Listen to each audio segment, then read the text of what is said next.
Today's episode is brought to you by MRC, a branding studio hailing out of Raleigh, North Carolina, where they focus on crafting killer design work for clients that love uber creative solutions for companies small and large.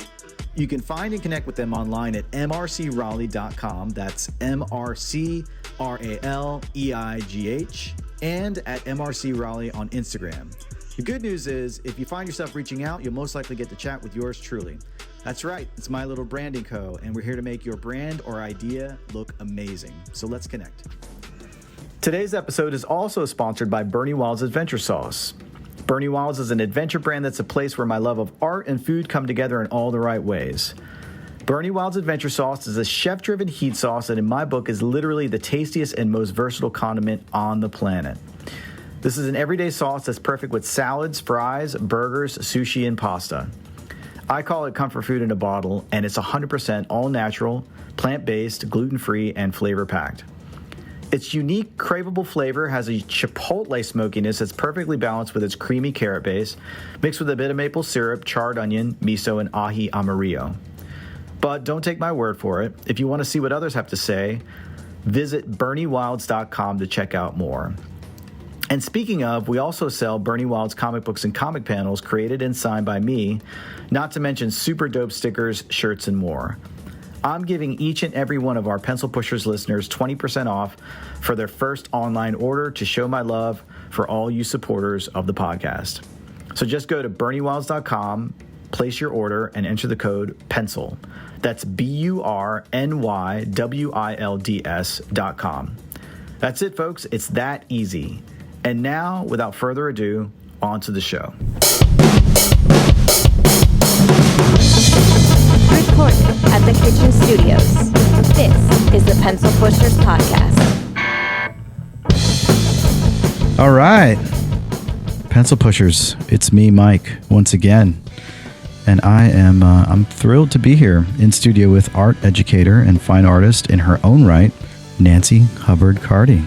She's taught art for nearly 40 years in the public school system and beyond, where she actually taught yours truly for 4 years, and somehow she's lived to tell about it. She's currently painting full time with some time to spare. She still teaches small group classes in between those times when she's not having paintbrush on canvas. And I'm just really, really excited to sit down with my friend Nancy. So hi, Nancy. Hi. Thank you for having me today. It's an honor to be here, Mike. Wow, it's an honor. It's an honor for me too. I gotta say, as I told you before, still weird calling you Nancy, and I know you said that it's okay to call you Miss Carty, but I think I'm going to try and stay with Nancy for right now. Firstly, it's been a journey for me where art was really stemming from my spirit in middle school, and then it really started to really blossom in high school. And that's where I really was working with you quite a bit for those 4 years and helped me hone my skills. And to the people listening, her goodness, shall I say, to capture what she thought I had as a growing artist, to not only just get me involved in normal classwork and get me enthusiastic about learning different artistic skills. She also was kind enough to, because she knew that I wanted to really, at that time I was wanting to become a Disney animator, and she knew that I wanted to really spend a lot of time focusing on drawing as a primary outlet and being very, very proficient at it. She also gave me the ability to take outside classes, where I was even going to a college, an all-girls school college called St. Mary's. Oh, I'm sorry, it was Meredith College, yeah. And I was doing life drawing classes with a fresco painter, Chuck Kapsner. And so I was very, very lucky, even though at the time I wasn't, I would say, the best student. I probably gave her, I think she's got a little bit of maybe Stockholm syndrome a bit, because I remember not being as best a student as I probably could have and should have, considering how much you cared about us. And anyway, I'm just honored to be sitting down with you to talk to you as maybe more like a peer now, and also talk to you about your history as not just an art educator, but as an artist. And as I've always said for anybody that I have on the podcast, I like to start from the beginning just to learn a little bit more about you, because even though we've sat down a couple times since then, I really don't know much about your history as an artist and somebody who's been absorbed in the art world for so long, but you're so worldly and you've seen so much.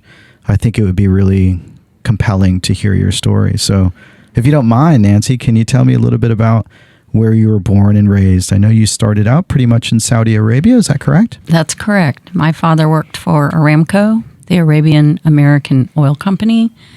As a bachelor, he landed in 1948. Streets of sand, donkey carts. There was nothing. And by 1952, he decided I need a wife. And serendipitously, he met my mother while traveling in Europe, and then convinced her this was the place. So she jetted over in 52, and I popped out in 53. And so 4 children were born and raised there as Americans living abroad. And were you the first of I'm the eldest of 4. And I was very aware, even at an early age, that this was history that I was witnessing. And our family was about accepting and honoring the culture that we lived in. We were guests in the country.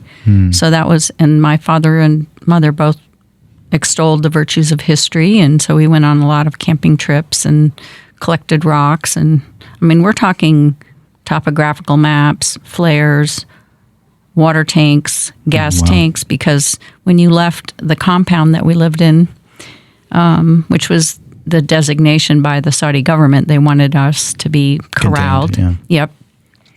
But at that point, I felt very welcomed there. And so... Not just within the sort of American Western community, but at large? Yes, as a family member traveling around, and my father knowing some colloquial Arabic dialect, and just honoring the customs, sort of being traditional. You know, I didn't wear veils, but we had long skirts or covered our arms and respected the culture, which I was fine with. But it enabled us to travel. Every 2 years, we went back to the United States to see our grandparents, but we would stop over somewhere. So Greece or Egypt. And so I was able, in Europe. And sometimes we went the other way and went through India, Hong Kong. Wow.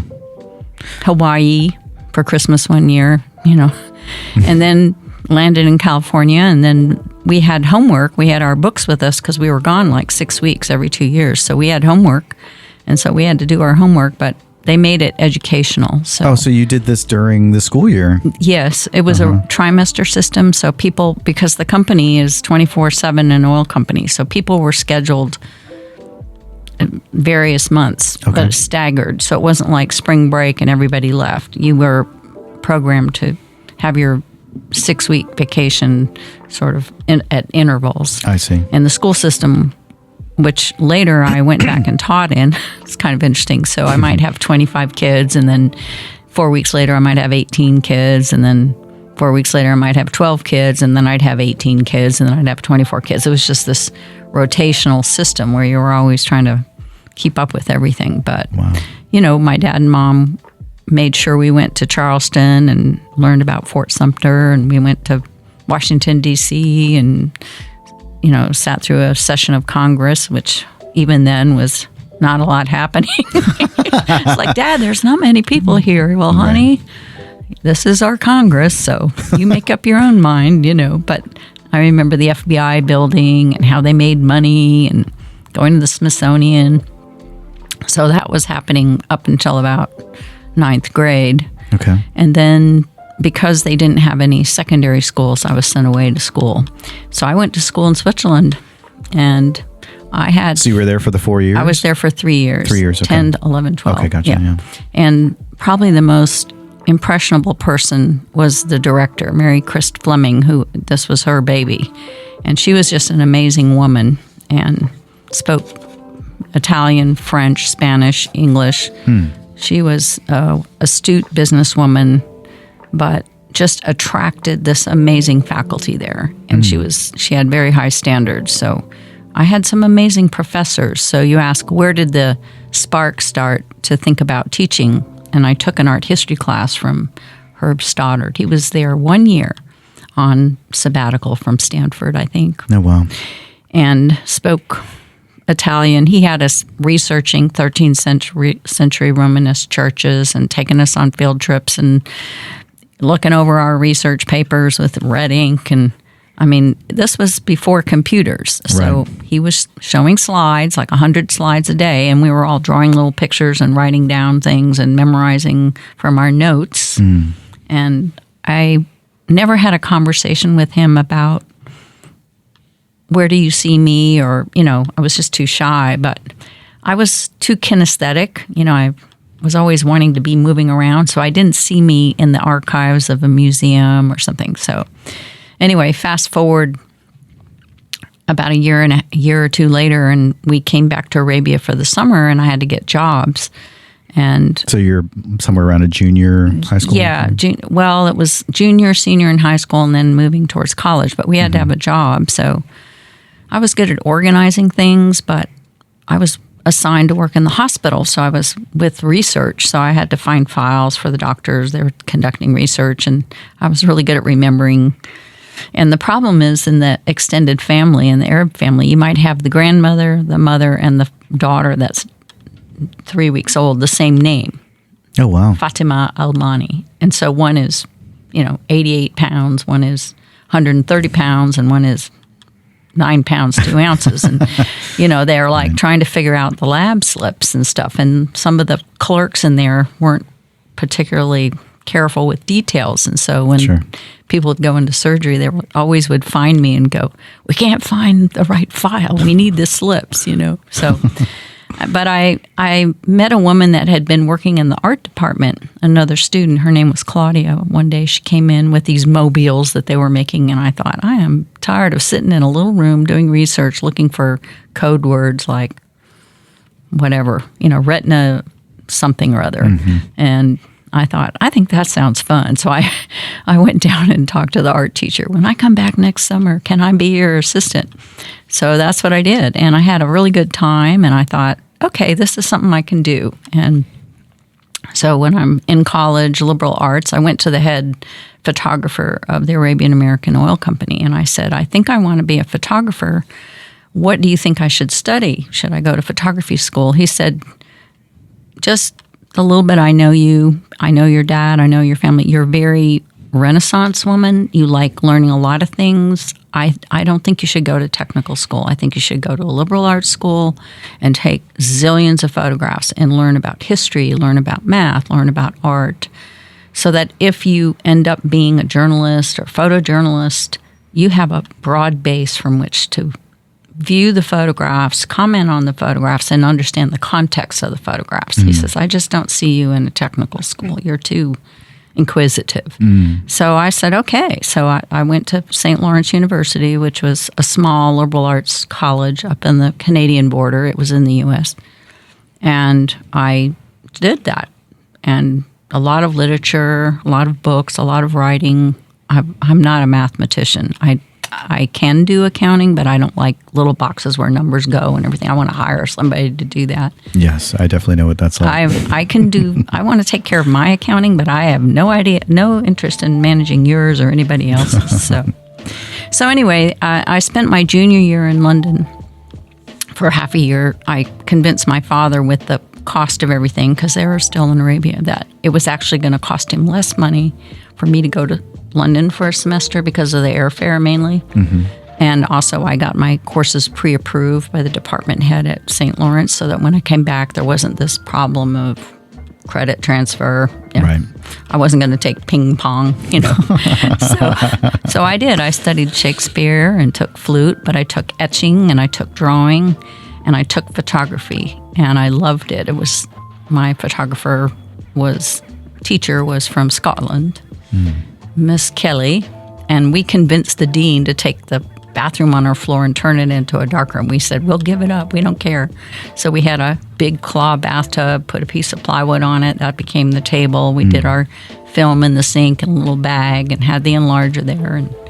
But we had the campus of London. So we would meet she said, all right, next week, I want you to go to this area. I want you to take 24 pictures minimum, develop 4, bring them to class. We'll meet at this gallery. So that's what we were doing. And it's interesting. I'd never thought of you as being a photographer, but, reading a little bit from your bio and you telling me this now, it seemed like it was such a dominant part of your upbringing, kind of from an artist standpoint. Well, it was, my dad had a really nice camera, and starting around the 9th grade, I wanted to start borrowing it to go into, he had a Nikon, and it was like, he was really hesitant at first. He's like, don't get any sand in it. Don't scratch the lens. Seems like it would be pretty hard in Saudi Arabia. I could be wrong. I said, I promise, Dad, I will honor this. And if I do something, I will save the money and I will replace it. He goes, well, we'll see about that. But anyway, so, I was traveling and I wanted to record these impressions. You can't exactly paint on the street in some of these cultures. It's not feasible. And everything was changing already. The westernization was happening, and I wanted to get it down. Mm-hmm. So anyway, then I came back from my senior year, and I student taught in upstate New York in this classroom where the lead teacher that I wanted to work with was an amazing watercolor artist, Robert Plum. And that's when I thought, I would like to at some point study painting. And in the meantime, how old were you about this time? This was my senior year in college. Okay. So I don't know, 20. Okay. Getting ready to graduate. This is just for your bachelor's, because I know you went to RISD too, right? Yeah. And so I did. I absorbed a lot from what he did as a watercolorist, and I loved Winslow Homer's work. He's always painting the northern Adirondacks and that whole area. And I lived in the town I ended up living in my first year of teaching, 42 people. Oh my God. And it was an old logging camp, and it had the general store with the post office in it. Polly Hamley was the postmistress. And it had a bar about 15 minutes away where you could get a beer, a hamburger, and a steak for about $7. And then way down the road, about a mile, was the New York State School of Environmental Science, where was boot camp for people studying environmental science and managing forests. But they had to get out and chainsaw trees and collect specimens and tree rings and measure water, whatever. In the meantime, I'm chopping wood and trying to figure out how to get my supply in for the winter. So I went down and put a sign there saying, free pancakes, all you can eat. Come chop wood on Sunday. And I had about 40 guys show up. Oh, wow. And I made about 100 pancakes, and they got the wood chopped and put it in my cellar. I thought, this works for me. Will work for pancakes. Yeah. So I bought the one-room schoolhouse in the town and turned it into a duplex. So I rented half, and my rent was $95 a month. Wow. Yeah. So I charged them $105 a month. So I had $10 extra. There you go. But it was kind of a do-it-yourself kit. But, you had to plug your car in. We had to put the wood in the stove. We had to snowshoe to get anywhere in the winter. But it was fun. And now I was teaching 7 through 12. Okay, you were. Okay. In the local school. And those people, the kids, they didn't have a whole lot going on up there. It was very rural. Alcohol was rampant. Sure. So on Saturdays in the winter, I would open up my art room and say, you can, up to 20 kids, you can come in and work on a project, but you have to work and you have to clean up or you're not coming back. I would have a list of 40 kids. They were just so excited to be able to come in. They were just ready, and they play the music, and they were all over the place, and then they would clean up everything. What were the age groups around? 7th grade through 12th. But it was mainly my high school kids that came. But I ended up having one gentleman that went and worked for Detroit and designed cars. Another woman became a director of a museum in Albany, and you just never know. Yeah. So, but I was like an oddity, but full of ideas about places and things. And so how did you, just out of curiosity, how did you, being the inquisitive person that you were and somebody who couldn't necessarily sit still, how did you find the balance of finding sitting down essentially with a group of people to share your skills, to become an artist yourself, as a student. How did you find that satisfying without wanting to feel like you needed to roam again? Well, I think the photography was why, at that point, because I could travel and move around. And then, I had to go in the darkroom and develop all this stuff. And at some point I realized I was busy observing the world, but I wasn't in the world. I was always kind of behind the glass, like observing the moment and the psychology of things. And I thought, I want to be in the photos. So anyway, there were some events that happened, but it just became clear that the 4 years I was there was great, but it was time to move on. And I wasn't going to really drastically change this northern culture, and it was just time. So I called up the Rhode Island School of Design because they had a year master's program. I could do summer, and get it done. Oh, wow. So I could get a year's leave of absence, so I would keep the security of having a job. And, my parents are still working in Arabia. I mean, if I want to do something, I have to just, if I want the refrigerator moved, I just moved it. Sure.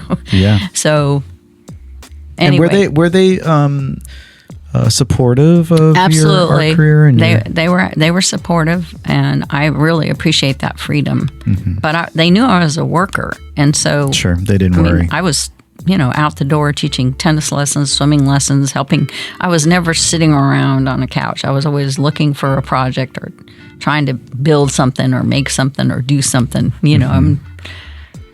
Even now, my brother says, "You sound busy." What's new? What's new? I like doing, so that's how you learn, and I like sharing, so making a difference.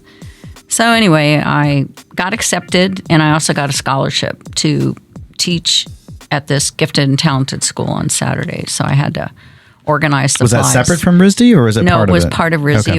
It was a way for their practicing art educators that were in the field learning about managing a classroom. Their students would come on Saturday, and they would sort of have these lessons, and then we'd have an art show. Yeah. And it was a place for a lot of the faculty's students to have an outlet for their students to have some top artists. And so that was my job, was to go around in the public schools and kind of watch them and give them advice. And mm-hmm. And did you continue to see, at this point, was your focus starting to narrow around the idea of being an art educator at that time? Or were you still kind of exploring and saw that as a second option if something else didn't pan out? I learned that, I had a teammate, Dennis, who was a lot of fun. I really enjoyed him there. He and I ran the school together. We had to go over and order supplies and put them in the room and inventory, and then find out what classroom teachers needed. And mm-hmm. But I already knew at the end of the year, I was going to have to say, this person can manage a classroom or they cannot, to the director. Mm-hmm. And so I never went out or partied with people. I was always the kind of behind the desk. Well, I'm busy. I'll talk to you later. Maybe next time. And Dennis was out there having a good time. And so at the end, he was like, I cannot tell Gloria that she just can't manage a classroom, because he was a teacher as well, and he was in video.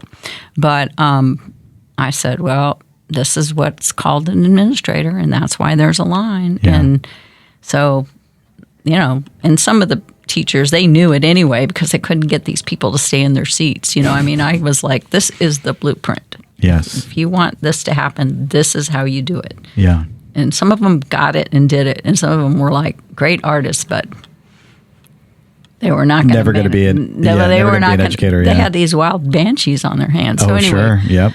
And so I had to kind of get them through the semester. But David Manzalo was our coordinating, boss, and it was like, well, what about so and so? So and so is a great artist, but they cannot manage a classroom. Mm-hmm. They had never got the hang of this. So I just gave my input. He was the one that made the final whatever, and he went in and saw them teach as well, but I was on the ground and in the field more than he was. Yeah. Generally speaking, just looking at the differences between an American education system at that time. Mm-hmm.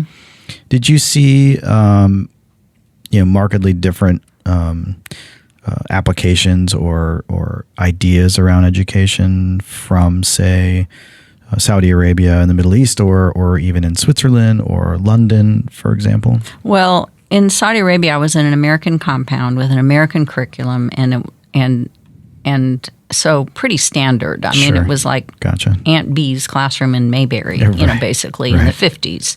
Very family oriented. I mean, it was kind of like Mayberry. I mean, if you were in trouble on the playground, your dad knew it before you got home because Mrs. Crawley called you. You know what I mean? It was a little community that was sealed. It wasn't like new, fresh blood came in all the time. Sure. So, it kind of kept you in order. Yeah. It's a lot like Mayberry. Yeah. And the American school in Switzerland was an American preparatory school, so it wasn't like the O levels in London. And when I went to the American Institute for Foreign Study in London, it was still based on an American curriculum. I mean, so it all tied together with the goals I already had. It wasn't like what I studied in London didn't fit with the curriculum that I was doing. I mean, it was painting in England as opposed to painting in the U.S. Yeah. So, but just the situation, my classroom in London was phenomenal as opposed to this little tiny town in upstate New York that's covered with snow, and the big whoopee was going to the bakery at 3 a.m, and sitting in old cars and eating your donuts. That's when the party really happened. Yeah, your do-nots, as they called them. But what really inspired me was my high school teacher in Switzerland, the art history professor, and I thought, what an impression he'd made on me, and Miss Kelly. Yeah. But I thought the college professors in general did not give me this wow, amazing experience the way the high school did, mainly because the high school was my family. It was a boarding school. So you're going to classes, you're living in dorms, you're eating, sleeping, as a family. They became your family. And Mrs. Fleming hired quality professors, and I loved that. Yeah. I wanted to do well in school. Of course, nobody wanted to face their dad. Oh, I just blew your tuition, So, but I thrived in that learning environment. Yeah. Did that also kind of inform you, just feeling like the education system was just a great path for you, just because you loved being within that realm of learning in general? Yes, and the American school in Switzerland, was focused on aesthetics and beauty and culture and humanities. It wasn't a technical school for, like our RPI. It wasn't, certainly they had chemistry and physics, but it was definitely geared towards an aesthetic appreciation and culture and language. So that melded with my own background. Yeah. Plus, when I was there were probably 8 or 9 students that had grown up in Arabia as well that I'd known since kindergarten. So we were a double family. You had a new family, people coming from New York or Geneva, wherever. Sure. But I also had some comrades that I'd known all the way through. It'd be like if you went Martin Middle School to Broughton, you still have this. There's a bit of the continuity. Yeah, right. So, but it was very good quality. And I thought, if I'm going to make a difference, I think I'll make more of an impression at the high school level than I will at a college level. Yeah. Believe me, it sounded good that on makes paper. Sense. Yeah. But I thought, really, who left the indelible impression? It was my high school teachers. Right. So I wanted to give that back. Right. Plus, I think, obviously in college, you start to have to, by simple way of like trying to decide on what you're going to do as a career. By the time you get into college, you're pretty much making a decision as to what direction. Obviously, you could pivot while you're there, but for the most part, you have a very specific niche that you've either decided on your own, like me when I was deciding I wanted to be an animator, and I went there for a very specific reason.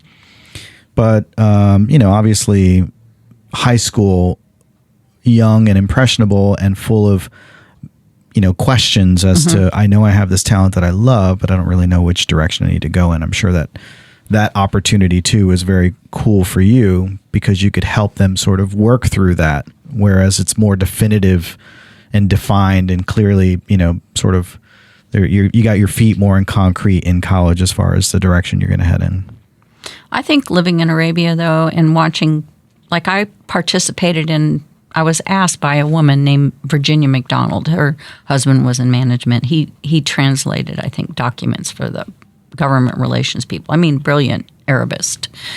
But she asked me to organize some fundraisers for the Jabail School of Girls, and it ended up being around $2,000. We did car washes, bake sales, a play. I mean, I could organize troops. Yeah.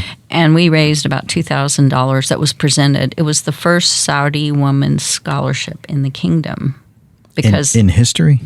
Yes. Wow. That was from anybody in Arabia. Now, maybe there was some other school or business, but as far as in Aramco, to do that. But the education for women was a really big deal, and I really appreciated the opportunities that I'd had. Mm-hmm. And I also think education is a pathway for anybody. So it was really a broad context. It wasn't specific to art at that point. It was more the importance of education. Yeah. What was Saudi Arabia like? How did you find the art community in that area? We were pretty segregated, and I really didn't find an art community there until I went back. And so that was right at the point at RISD, and I'm trying to decide what I'm going to do. And I just thought after half a year being in Providence, Rhode Island, and having a complete paradigm shift, I wasn't going to go back to that little hamlet in the Adirondacks with 42 people. I just thought, okay, we're going to figure out something. Yeah. And my dad had sent plane tickets. Here comes the UPS or Federal Express person to the door one day. I'm living in this little co-op with 10 people, and cooking for 10 people to make rent, you know what I mean? I know Japanese fighting fish. I don't know who else had what, but, it was just what we did to get school managed. Sure. And here comes this little envelope, and I have to sign for it. And it's airplane tickets to go back to Saudi Arabia. And I hadn't been for 4 or 5 years. I'd been busy going to school. You didn't know that this ticket was coming? No. Okay. So, and there was a letter in there from my mom. Your dad's retiring. This is 1979. He wants to bring everybody home for the holidays, and he wants to show you how all the changes. So this is what 7-8 years? Yeah, from 74 to 79. Okay. So 5 years. I hadn't been there. They're still over there working. We have 2 younger siblings that are now finally getting through the system. So dad's paid all the tuition bills. Just like, maybe I can retire. Right. No more. So anyway, I went over there, and, in the meantime, I had a huge term paper and da-da-da-da-da. And one day my mom says, why don't you walk down to the school and see all the changes? So I'm going down to hit tennis balls, but I just walk over there in my T-shirt and whatnot, and my hair looks like the pyramids. I mean, it's all over the place. And I go into the lobby of the Dahran Junior High School, and I'm looking at all the trophies, and this gentleman comes out with his kind of crisp chino pants and a plaid shirt and goes, can I help you? And I'm like, thinking it's the principal. And I said, I'm Nelson Hubbard's daughter, and I'm here visiting. I haven't been here for 5 or 6 years, but I grew up in Napcake, that next little town. And he goes, oh my God, come on in. We love to hear what you're doing and how you are. So we're in there I was in there an hour and a half yakking away. He goes, you think you'd ever want to work here? I said, maybe, but I had to get out on my own and not just run back to what I knew. I had to go out and find out what I was able to do. And if I did come back, I'd probably stay, maybe 5 years, but I don't see me staying 35 years. There's a lot of educational opportunities that are not available here. Yeah. And what was just, sorry to cut you off, but did you have an inkling of staying even without that offer? And maybe because you wanted to... No, I just felt like there were things I wanted to learn and do, and I just couldn't stay on the same little community. I didn't see me staying 20 years there. Yeah. You know, I didn't realize I was talking to the head recruiter for Aramco Schools. Oh, wow. So I get back. It was nice meeting him. He introduces, and I said, yeah, it's really nice talking to you. So anyway, I leave. In February, so this is December. In February, By the way, you're saying this very quickly, but you are saying Aramco. Aramco, yes. Aramco. Aramco, Yep. Aramco, yeah. Yep. And it's now mainly an Arabian oil company, but it was the Arabian American Oil Company. It had a concession lease for 99 years, and that ended. So now the stock is tipping in. And the whole idea from the beginning was that the Americans would be a support system, but that they were not interested in colonialism, and they would train, and it would gradually become Saudi Arabia. Makes sense, yeah. So that was all in the contracts, the thousands of pages of contracts that were done in the I bet. 1930s. But so anyway, I get the phone call. I'm at RISD. I'm trying to figure out, okay, what's going to happen? I don't really want to go back to my little hamlet in New York. I think I'm graduated. The phone rings, and it's the secretary for Jack DeWard in Houston. That's where they hire from. Please come for an interview. We're going to send you plane tickets. So I go, and my brother lives there, so he gives me a ride. And Oh, nice. Perfect. so that's how I got a job in Arabia working. And I went over there for 3 years. I worked over there. And what did you think about that experience? Was it... It was great. Yeah. It was great. I brought all my photography stuff. I was photographing. And who were you teaching there? What age groups? Junior high. And it was just general art for junior high. Is that still 6, 7, and 8, or 7, 8, 9. 7, 8, 7, 8, 9. Okay. Yeah. So, but there were political things happening. Yeah. And when landmines from the Iran-Iraq war started washing up on the beach and blowing up, I thought, I think I'm out of here. And they were having minesweepers like 6 miles out, sweeping them. Oh, my But God. I had a horse, and I was riding a mile down towards Juwayma, and all of a sudden the ground shook, and I thought, I don't think so. Yeah. And so my dad had retired. In fact, he retired the month I arrived, so I helped him pack up his house. Okay. But anyway, it got me traveling. That's where I met my husband. Photographing, kind of woke up kind of what I grew up with, and Yeah.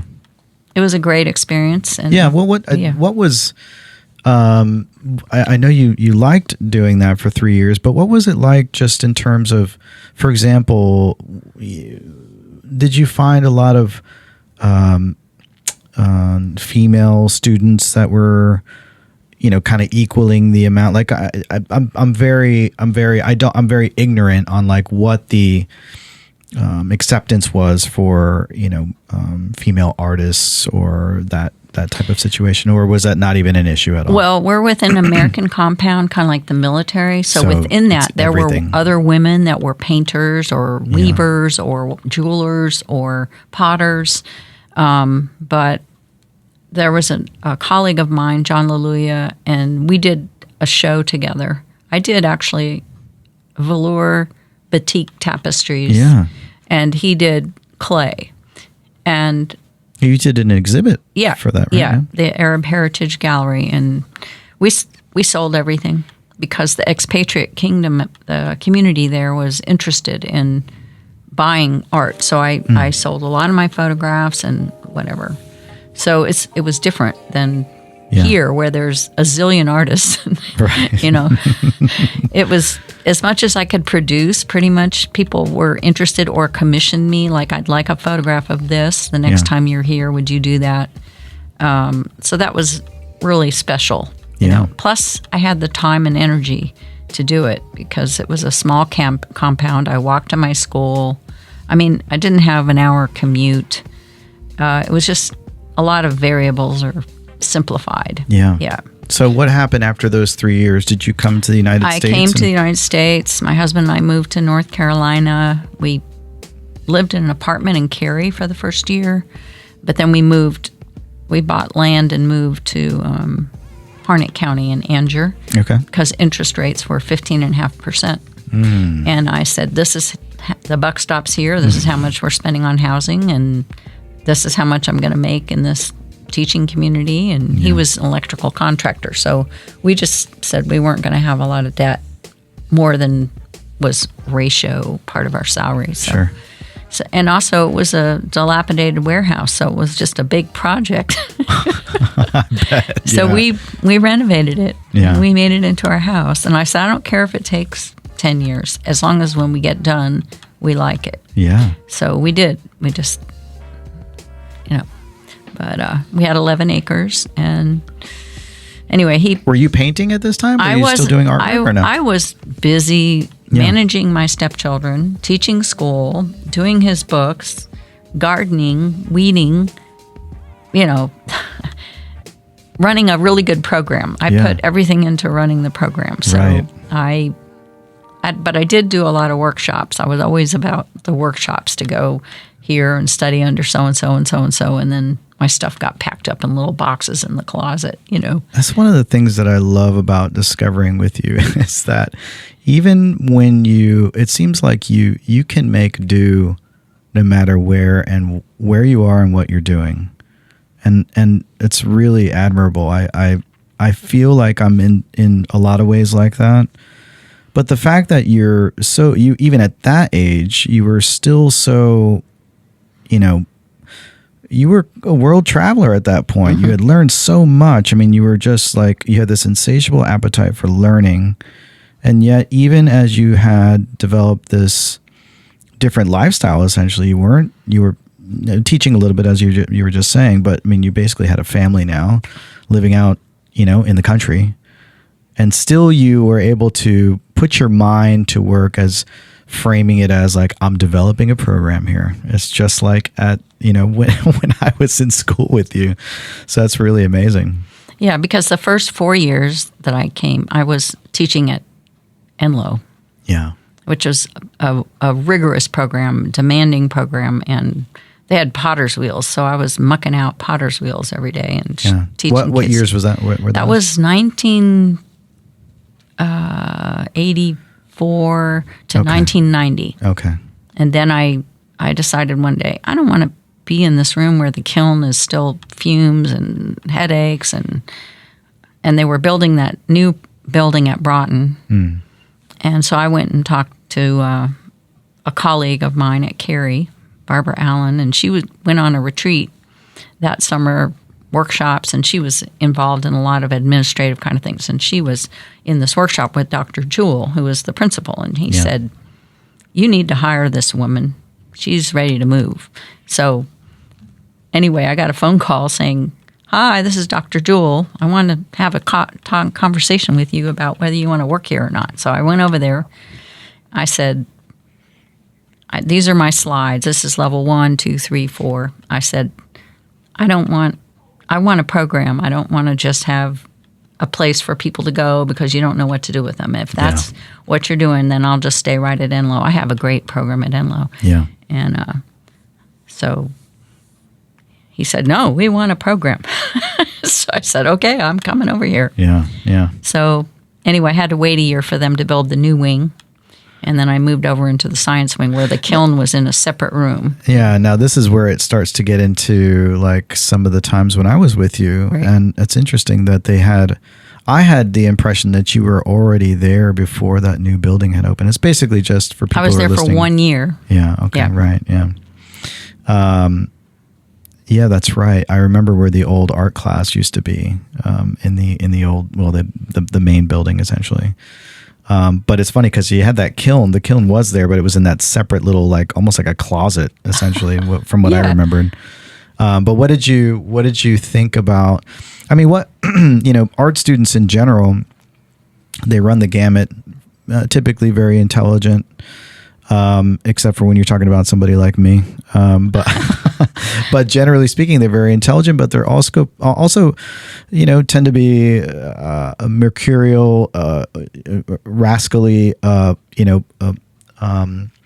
Many times ADD kicks in for a lot of us because we have I tend to think of like my My strength that I find from maybe having ADD myself is just the fact it actually helped me discover that I could be an entrepreneur because I loved having my hands doing lots of different things.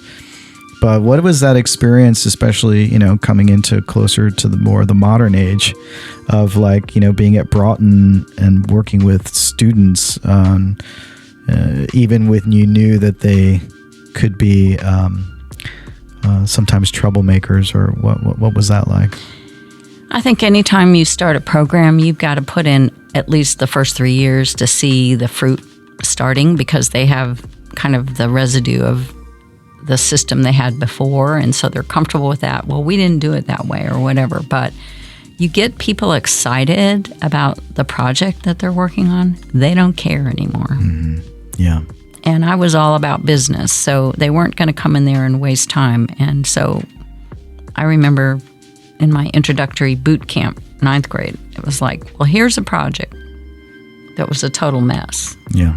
And here's a project that's amazing. These are 9th grade projects. Which one do you want to create? Mm-hmm.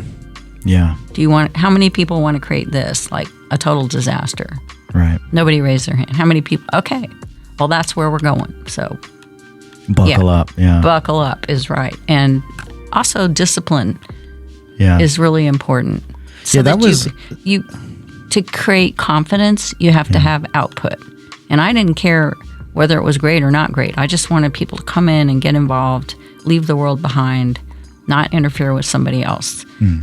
And they could go their own direction, but there was a structure about respecting the classroom, respecting the fellow students. Yeah. Yeah. That was one thing that I think, I was a student that I was not a great student. I really wasn't. And I've talked about this in other podcasts before. And I feel like it took me a while to really understand what you had planted, the seeds you had planted like years later or years earlier. And, but I do remember that. I remember you almost, to me at that point, it felt like militant. I'm sure it did. Because I was so into my own world, and I just at that point it was all about drawing my little cartoons and and meeting my musician friends and meeting girls and things like that. And you were that you were like the Yoda for me, and I was the Luke Skywalker who was just like had this dream of being a great artist, but at the same time, I was not disciplined, and it took me a while to figure that out. And it took me a while to figure out the appreciation of it, and how much you really cared. And one of the cool things that I loved about, and I don't think that this is necessarily the norm, is how you did seem to go outside the box in order to try to nurture an individual's passion. I don't know how typical it was for you to start or even how you worked around the formalities of a public school system where you have the very regimented budgets are very strict, but the fact that you were even able to nurture relationships with like I said, fresco painters, universities, and saying, can I bring my 10th grader here to learn more about what you do and hopefully inspire them in some ways? Was that something that they allow or encouraged in the beginning, or were those things that you, in your perhaps maybe your rebellious nature to some degree in terms of trying to find what was necessary to help people out? How did that come about? Was that the education system saying reach out to as many people as possible outside of the school, or was that something you sought and then asked for approval, or maybe even asked for forgiveness before they said anything? I just had a lot of visions about what was possible, and most of the time I would send a once every 2 week little newsletter to my principal. Hello, updates from Nancy Carty. And it was always usually positive. Mm-hmm. Say, hi, this is what I'm thinking about. These are some things that are happening. Please stop by the classroom if you want to. So they were informed. And Yeah. a lot of times, especially with Diane Payne, who I knew for a long time. Who was the next principal after Dr. Jewell. Dr. Jewell, yeah. And she had hired me at Enloe. She was my principal at Enloe. And so she already knew I was a worker. Yeah. And I was business. And I wasn't wasting supplies. And she could bring whoever in my classroom on any given day. And what they would see is people being productive. Yeah. And so the door was open, and so a lot of times when she had important guest people, she would bring them up there. Yeah. Because she never had to worry about what What she it was was gonna going to be. be. Yeah, she knew what the drill was. And in fact, she's the one that sent me a little email one day saying, I think you'd really enjoy this. You should apply. And it was a Fulbright to Japan. Yeah. So I did. I applied, and I went. And then I sent her a picture on Thanksgiving Day of me in front of this, Shinto temple in Japan. But yeah, I'm all about bringing the world in the classroom. The classroom itself is kind of limiting. So I'm about bringing in the classroom. Some things I'm not going to bring in the classroom. If the storm's going on out there, it's going to stay out there. I don't need a hornet's nest. Yeah, definitely. On that note, though, where do you see public education? I mean, obviously, it's changed. It seems like it's changed so much. The dynamic of what public education provides in comparison to now, they're competing so much with charter. Obviously, it's part of the public school system, but it's still different. And then you've got private schools, which seem to be so much more creeping into community mindset as far as like where I should take my kids. It seems like everybody's always in the public school system. They're just scraping to get money to do anything now. Where do you see public schools now, and what do you think the positives are and what are the negatives? I worry not in terms of just public schools, but nationwide. In our society, the pandemic, the reliance on technology, the addiction to cell phones and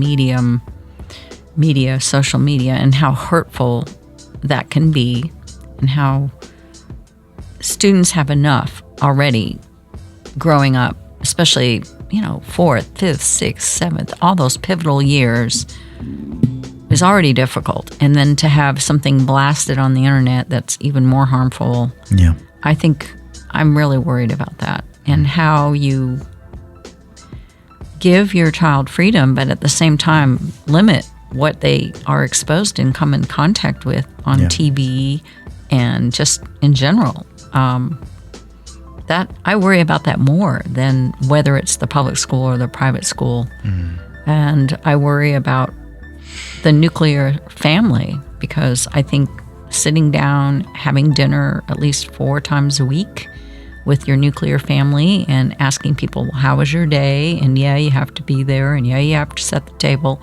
But vocabulary is going to be higher. A sense of belonging is going to be higher. Connection. It's not just, hi, here's $10, go get a McDonald's. And then I see these kids in big vans, like Chrysler minivans or whatever.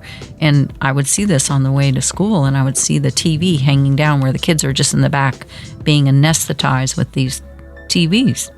The TV is the babysitter. So I worry about those kinds of things and how that affects quality is quality. So I think in the public school, if people are taking rigorous courses, rigorous academics, and have a nuclear family that push for that, then it's going to be fine. I worry about this sort of middle gap of people that don't have that support at home, that don't have structure. Yeah. They are who I worry about.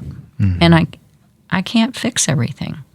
And at this stage, I just have to fix me. That's, my stepchildren are well into their 50s, and, I have to take care of my health and me at this point. Yeah. Was that one of the reasons why you retired, or? Well, I think that part of it was seeing the writing on the wall with the cell phones, and I was not going to. When did you retire? 2016. Oh, wow. Was that recent? Okay. Yeah. Yeah. So I you didn't had iPhones already out and on display. Yes. And I just thought, physically, I was taking care of my mom. She had Alzheimer's, and she wasn't living with me, but I was the main caregiver, checking on things 2 or 3 times a week, and that was taking a toll. Yeah. So I decided I just couldn't do everything, and I just couldn't come to school so tired. I didn't have the energy, Mike, and I just couldn't do it all anymore. Yeah. So I thought, this has been great, but Yeah. while I have my health, and that's when I said I'm going to get back to painting and see what unfolds. But I feel grateful. I'm not driven. It's not like I've got to pay the rent every month with my painting, and I'm not driven for every art show that comes along that I got to get something out there. Yeah. But I am excited about workshops, so I'm leaving next week to go to Utah. Workshops that you're attending, not necessarily educating. I am a student. Yeah. And I love this artist named John Poon. He's a very traditional landscape painter. Where at, you said? He's in Utah. Oh, yeah.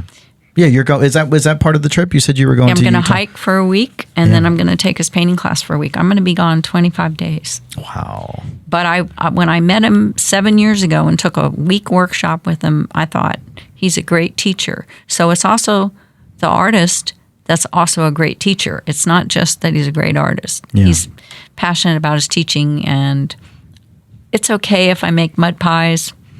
It's not going to bother me. I'm just excited about the whole experience. Yeah, yeah. Which is great advice, I think, and just like not only how you live the world, but just in general how you experience art. Just to not necessarily at least that's been the case for me. And one of the things that I love about saying yes to a lot of projects that I'm maybe not used to doing, like I did an art exhibit, like all paintings a few years back, and I think it was like back in 2019 or something like that. I was terrified. But I took it because I knew that at the end of it, I would learn something from it. So it was more about the journey and then the reflection of it, not necessarily, I think it sort of stopped me from feeling the pressure of trying to be perfect, but rather more about the learning aspect of it, and the journey itself. Which seems like that's kind of the case for you on this trip. At this point in but my life. Your life in general, yeah. Yeah. And I just finished reading a book, Anders Zorn, the Zorn palette, Swedish master painter. He's kind of similarly categorized with Sargent or Sorolla. Okay. And at some point, he's just not a happy camper. I mean, he has everything. Yeah. But, he was on these trips to America and had all these patrons. And then he had like 28 requests for changes in the portrait because the American patron wasn't happy with it. I mean, it's not like a kitchen design where, could you make the cabinet a little higher? Or my wife has a wheelchair. Can you knock this corner off the counter? I mean, that makes sense. But when you're Leonardo da Vinci, or Michelangelo painting the Sistine Chapel and arguing with the Pope, I will paint it this way. Yeah. And it was really interesting how that just wore him out, that it was his bread and butter coming in. So, yeah, we got to keep him happy. But at some point, I don't want to take 20 pounds off you and have you in a bikini when you're supposed to be in a fur coat. I mean?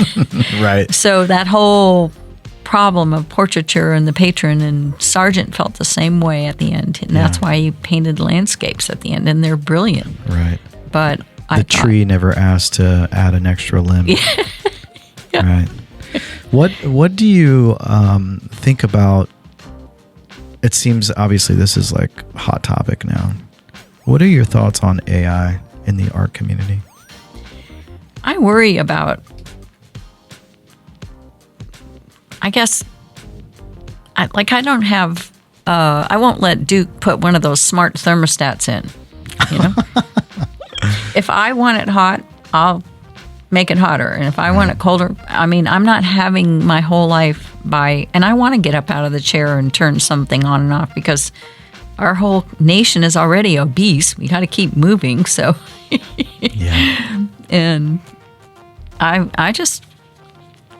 I think it can get out of hand, and I worry about being clones and the Brave New World and all that. We had the ability in the pandemic to kind of keep things rolling through technology. That's great. It was this seismic shift where how do you get a whole culture, a whole planet to all of a sudden want to be on the internet and have this and that on the internet? But I think it's really important for the personal contact. We are social beings. Definitely. And that's the gift of time. My time is my greatest gift, and be truly interested in somebody else. Mm-hmm. I mean, even at the checkout counter at the grocery store, I see some young individual that's all cleaned up. To me, they look like they're in high school. Maybe they're in college. And they're doing a really good job. And they, yes, ma'am, no, ma'am. I said, are you in school? Yeah, I'm in school. I said, well, you just keep working on those goals. And I like to be able to tell people they're doing a good job. Yeah. When they are. I like to tell families on the airplane, you are doing an amazing job raising your children, because they're quiet, they're in their seats, they're playing cards, they're asking permission. Yeah. I've seen some that socked their mother in the nose when they weren't happy, you know. Mm-hmm. That's not working. Yeah. So personal contact, touch, and being valued, being appreciated, feeling loved. Yeah. That is really important. So if we get all this, it's like Hal in the 2001 Space Odyssey. Yeah. I don't want to be on that spaceship and talk to Hal. I want to have like my cronies there. Yeah, that's one of the big challenges. I think, I heard somebody, or I read that somebody in the know, whoever that is, said that the advent of this of AI and chat GPT and all that kind of stuff was as important to, or as seismic a shift as the discovery of fire. Mm-hmm. I believe it.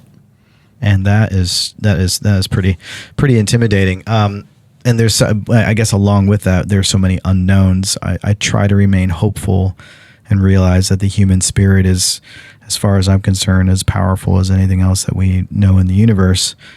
And I feel like, being social creatures, and hopefully with, like, for example, the mental health, epidemic that we've got in this country and across the globe, that we start to realize that connection is more and more important as we move along, and hopefully we'll find that we strike a balance where, because it's not going to go away. I mean, Pandora's box has already been opened, and now it's just a matter of like finding the right space for it, while also recognizing the fact that, if we're to survive and thrive as human beings, that we need that personal contact. I mean, as much as I love doing the Zoom interviews with all these really incredible artists, there's nothing like having this right in front of each other, reading body language, understanding each other so much more clearly, because, looking in each other's eyes. And there's something about that that's so important. The thing with AI with regards to art, I think that it's, to some degree, I think people are fascinated by the novelty of being able to enter a few keywords, and then a piece of art emerges through that technology. Mm-hmm. But of course, we're up against, the possibility of people doing, of that technology now creating incredible portraits that it can be in the exact style of Gauguin or, mm-hmm. Van Gogh. So those are some of the challenges and things that I'm concerned about, in not necessarily the fact that it can be done, but that people generally see it as this sort of novel thing that I can take advantage of and not have to worry about paying somebody thousands of dollars to create for their time and effort. And hopefully what will happen is, through conversations like this and beyond, that people will start to remember that there's nothing like getting an artist or a group of artists to come together and produce something that the mind and the heart creates, and binds us all together. So I'm hoping that that will be the case once the dust settles and it becomes a part of our zeitgeist, but also we find a place for it, while also finding a place for ourselves and our own art, you know. But it also depends on the people managing, the people in power, and the level of integrity. Totally. And it seems like every week I'm reading about politician X, or we're losing that, and that's important. We are accountable. Yeah. You know, I have to get up in the mirror and look in the mirror and say, how'd I do today? And sometimes, you know, I have on occasion in my classroom gone back and apologized to a student because I was too sharp with a reprimand or whatever. But we are human, but I'm accountable, and I have to not trade that in. I'm not trading my integrity in. Yeah. And so I'm not sure handing over this ultimate power of some of these people that are, I mean, I came down Glenwood and, North Hills Mall, the new building where Penny's used to be.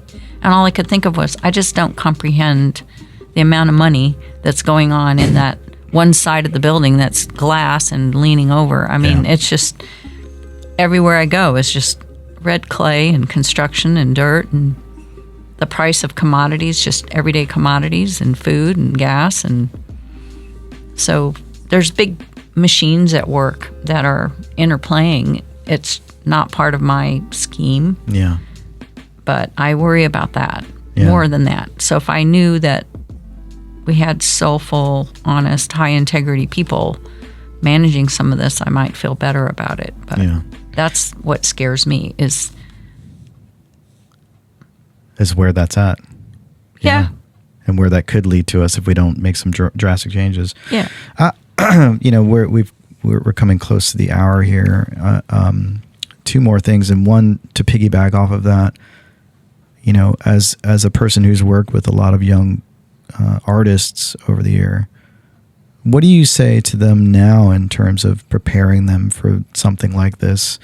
And I don't imagine that you've spent hours on end studying what AI in the art world has really done, or will, you know, what is projected to happen. But it seems to me, and I want to get clarity from you and tell me if I'm wrong, it seems to me like if you were to give advice to students or young budding artists out of college on how to navigate that, it really boils down to the person itself, like you said, sort of self-reflection, integrity, those types of things. But are there other elements that you think are important to think about? I think being exposed, a seminar where you have maybe 5 lead AI people that have philosophies about it, sort of pros and cons, kind of not a debate, but where you have those conversations, and then you're left with making up your own mind about it. So you sort of have pros and cons about it, not just all for it. And also examples of how it could be used for good, and examples of how it's not used for good. And then how is it going to be copyrighted or marketed, or what are the business aspects? I think that's, Rhode Island School of Design is now doing a really good job with these online seminars for all alumni.